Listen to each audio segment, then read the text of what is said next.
We've talked around him for quite a while, but now we're finally tackling the American Dream, Dusty Rhodes. And of course, he was a big star when you were just a little fella who was watching wrestling. What are your earliest memories of seeing Dusty Rhodes as a fan? Before we get into this, before this episode's over, are we going to get an American Dream impersonation by you? Oh, I don't have a good impersonation of Dusty. Either. I mean, me neither. There's an art to it. Dave Silva can. No, he ain't got it. He ain't. Okay. Well, I think we should reserve those for Bruce. Bruce has an excellent one. Oh, and we'll throw it on you. Yes. During coffee, in a creative pitch meeting. Yes. Driving down the road, a tense moment. Matter of fact, I've seen him produce other talent and almost slip in and out of Dusty. And it's like, no, wait a minute. Anyway, fun stuff. So no impersonations. Conrad, my first earliest memory of Dusty Rhodes, well, number one, this comes at a real early age, was the magazines. Okay. I mean, it definitely was the magazines and the picture, all that.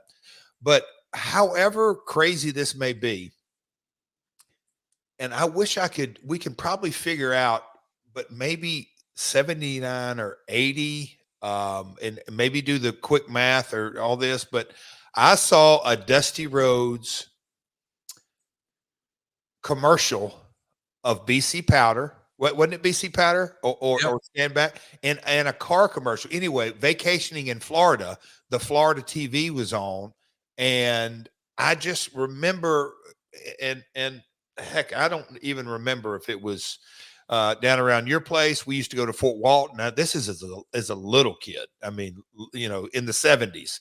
I don't know if it was there, if it was Tampa TV, or if it may have been more south than that, maybe a Fort Myers TV. But anyway, I don't know the local channel.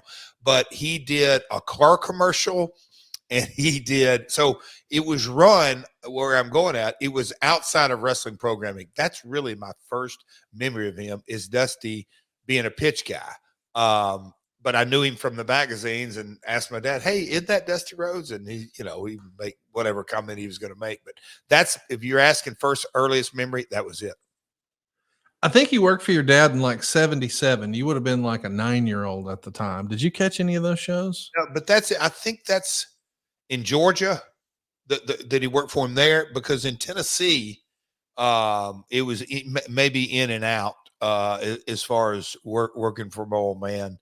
But my dad did some booking down in Georgia, off and on. But as far as him as a talent, now we're getting into early 80s and hearing the conversations between my dad and Crockett's and where Dusty was at. But so again, I wasn't completely dialed in, if you will, with Dusty, because he just didn't work the Tennessee territory.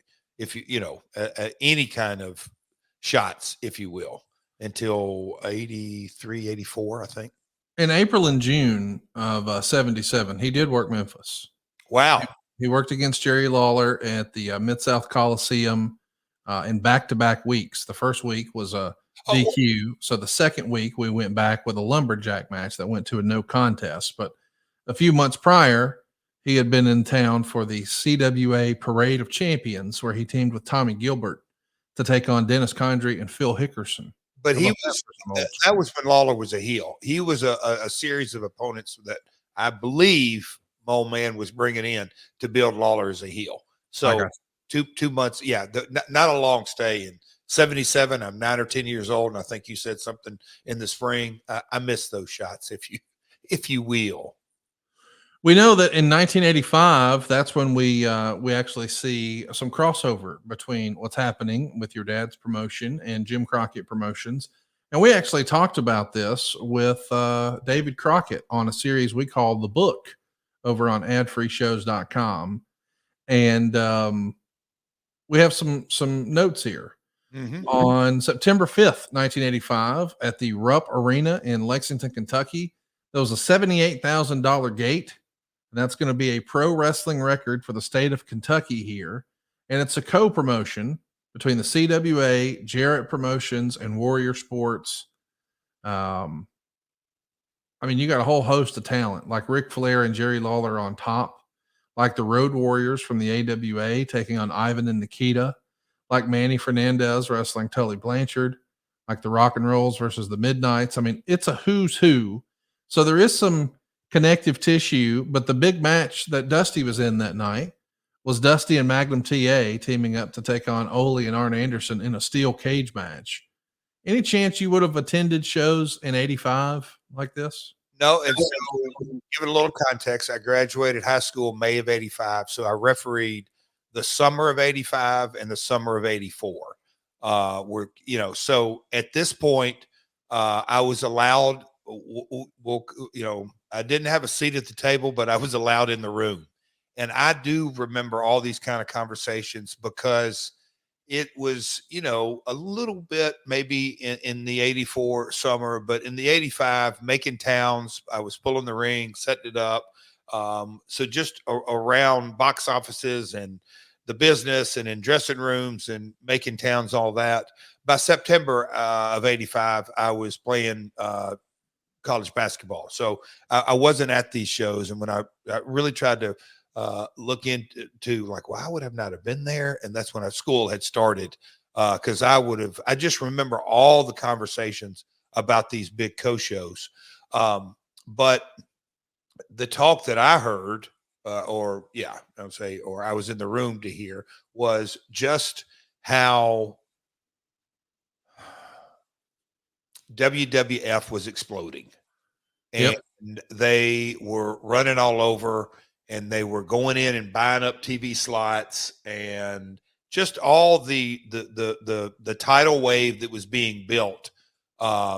Savage had gone. There was multiple talent that had been through Tennessee that had already gone to WWF, and that hey, this is a good opportunity.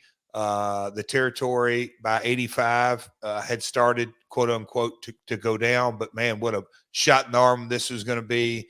Hey, we're going to raise prices or whatever it was. Lots and lots of talk and planning and optimism. And we're doing a big show, and we're going to do, multiple. And I was trying to think, why didn't we run a big show in Louisville and Evansville and Nashville? Because the two big shows that we're going to talk about in the early days were Lexington and Memphis. But I wasn't at the shows, but man, oh man, I know there was an excitement around the JArrett household that these shows were going to be taking place. What would you do with 2 house payments? Tony Schiavone here to tell you about SaveWithConrad.com. When you refinance with Save with Conrad, you can do so with confidence, knowing not only will you get a great rate, but you will get to skip 2 house payments. You don't need perfect credit, and there's no money out of your pocket. Find out how we can help you skip 2 today at SaveWithConrad.com. NMLS number 2129, Equal Housing Lender. SaveWithConrad.com.